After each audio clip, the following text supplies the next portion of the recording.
Hello and welcome to this video. It shouldn't be too long because I didn't do a lot of reading in October because life happens. You know, it's not realistic to expect yourself to read like 10 books every month, although I rarely do that either, but I only read 3 books this month. Part of that's because I was in Florida for a week on vacation and doing stuff for my wedding reception. So it's fine. I didn't read a lot, but you know, it is what it is. Let me look and see what I read this month.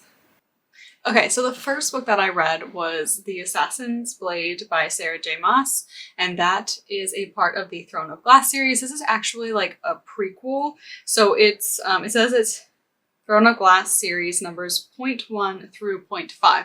So I think it's like 5 different short stories. I listened to it as an audiobook and I did really like it, but I would say don't have this be the first thing that you read.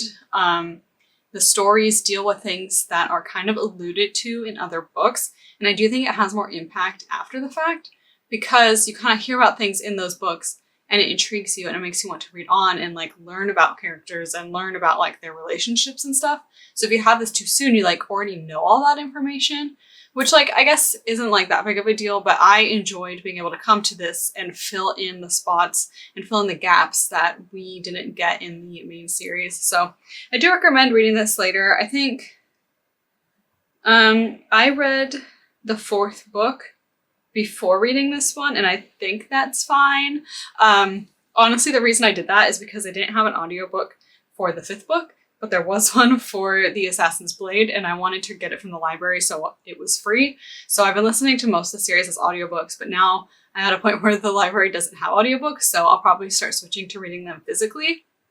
I could go on Audible, but Audible tends to be kind of expensive, so I'll probably start physically. And I mean, by expensive, I mean like it's really not that horrible, but when I've already bought the physical book as well, then you're paying like twice as much for a book.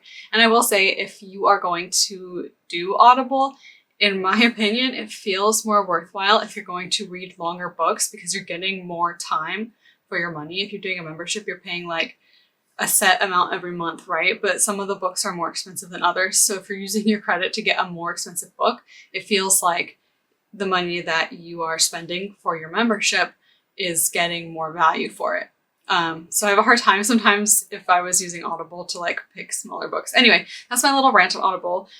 Use Libby if you can, and you can get free audiobooks. Sometimes you do have to like wait for audiobooks, but honestly, it's fine.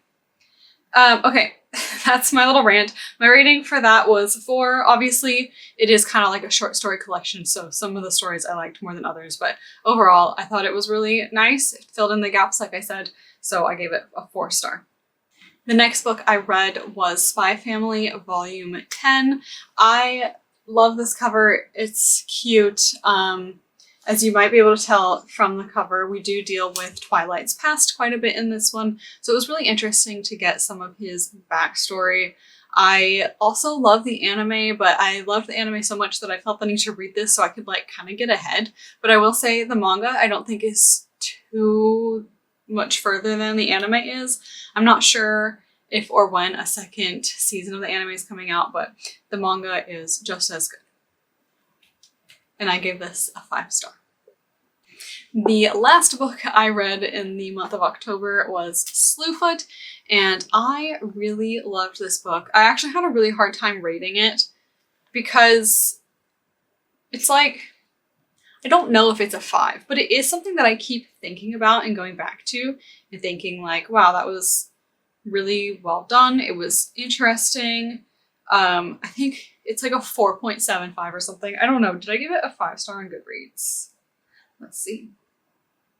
Might have given it a 4. I feel like it's a 5. I'm changing my rating to 5. I don't know. It's really good. It is, I don't know, it's a 4.5, 4.75, so whatever. I guess I should round up.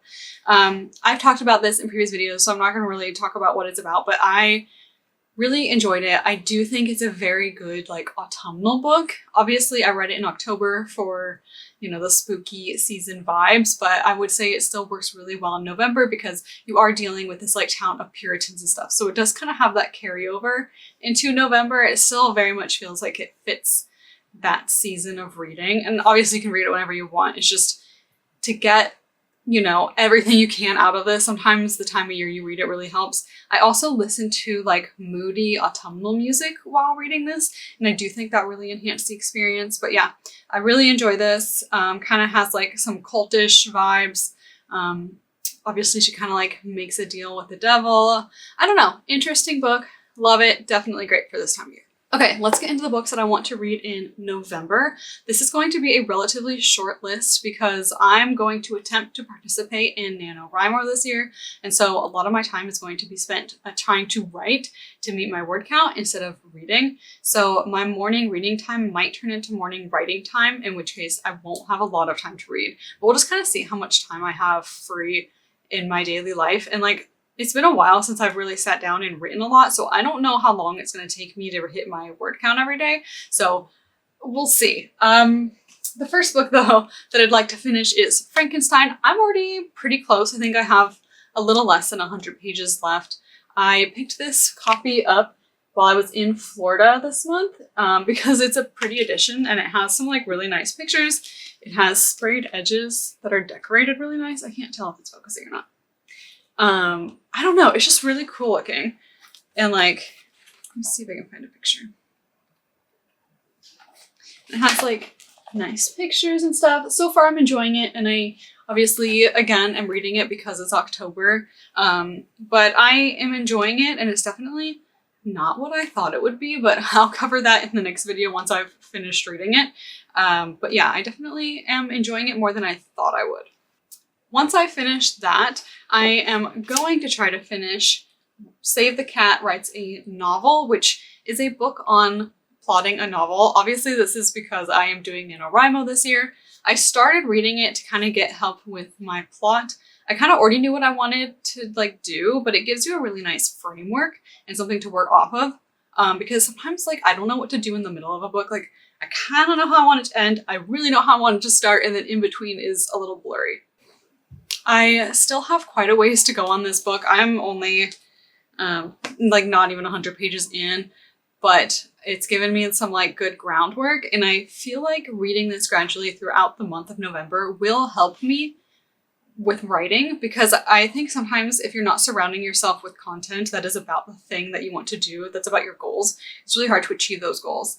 It's kind of like in college when I was really into working out and I wanted to like run and be able to run longer distances. I watched a lot of YouTube videos on running. I read articles on running and like all that kind of thing. Similarly with reading, if you watch a lot of book talk videos or booktube videos and stuff, and you surround yourself with those kinds of people and that type of content, it makes it easier to have the motivation to want to work on your goals, because you're surrounding yourself with other people that have similar goals or that like something that you do. And so if you don't have people in real life that you can talk to about things like that, finding YouTube videos and things like that, I do think can be really helpful. So we're hoping that this helps keep me motivated.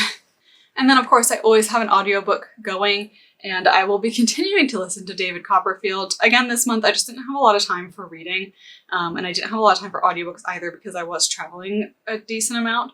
So I did not finish this, and unfortunately I had to go to the next person, so I'm probably gonna have to wait a couple weeks. So I don't know how much progress I'll make on it this month, but we're gonna try to, make a little progress. We'll slowly get this read. And then because I don't know how long that's going to take, in the meantime, I found that the Witcher series, or at least part of the Witcher series, is available on Libby. So I am starting with this. You can't really see it too well, but this is The Blood of Elves. It's the first book. I'm not too terribly far into it, but I'm enjoying it so far. The audiobooks are only like 11, 12 hours long, so I could maybe get through one or two before I get David Copperfield back again. Anyway, those are my plans. My battery's about to die, so sorry if I talk quickly right now. Make sure to like, comment, and subscribe, and I'll see you in the next one. Bye!